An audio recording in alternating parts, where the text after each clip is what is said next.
ಎಂಬ ಹಂಬಲದಿಂದ ಆ ರಾಣನ ಗುಂಪಿಗೆ ನಾಯಕನಾಗಲು ಹೊರಟೆ.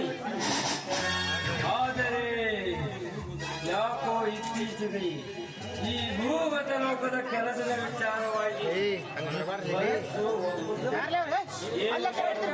ಅರ್ಥವಾಗುತ್ತಿಲ್ಲ.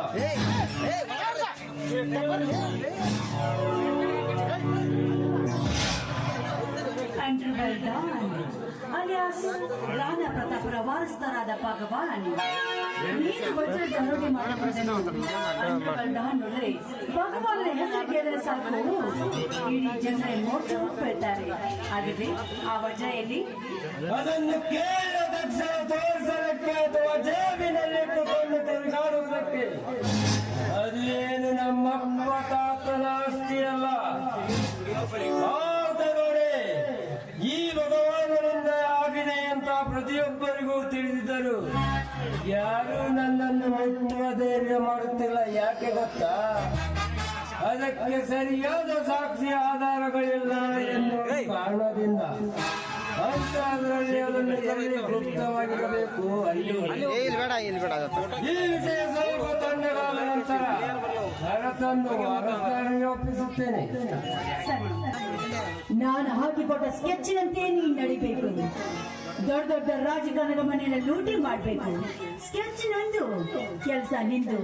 ಬಂದಿದ್ರಲ್ಲಿ 50-50 ಏನಂತೀಯ? ಯಾಕೆ ನಿರ್ಧಾರ ಅಂತ ಕೇಳಬಹುದೇ? ಯಾಕಂದ್ರೆ ನಿಮ್ಗೆ ಬಾಸ್ ಆಗಿರುವ ರಾಣಾ ಯಾಕೋ ನಮ್ಮನ್ನ ಪೂರ್ತಿಯಾಗಿ ನಂಬ್ತಾ ಇಲ್ಲ.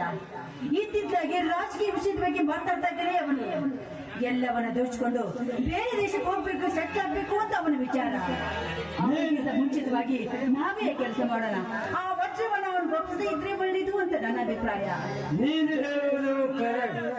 ಅವನೆಷ್ಟೇ ದುಡ್ಡು ಸುರಿದರು ಈ ರಾಜಕೀಯದಲ್ಲಿ ಅವನಿಗೆ ಬಯಸಿದ ಸ್ಥಾನಮಾನ ಸಿಗಲಾರದು. ಅವನ ಸ್ಥಾನಮಾನಕ್ಕಾಗಿ ನಮ್ಮನ್ನು ಬಳಸಿಕೊಂಡು ಮುಂದೆ ಕಾನೂನಿಗೆ ತೊಡಕಾದಾಗ ನಮ್ಮನ್ನು ಕೈಬಿಟ್ಟು ವಿದೇಶಕ್ಕೆ ಹಾರಿ ಹೋದರೆ ಕಷ್ಟ. ನೀನು ಹೇಳಿದಂತೆ ಅವನಿಗರಿಗೆ ನಮ್ಮ ಬ್ಯಾಂಕ್ ಕಟ್ಟೋಣ. Very good. ಭಗವಾನ್ ಅಂದ್ರೆ ನನ್ನ ಭಗವಾನ್.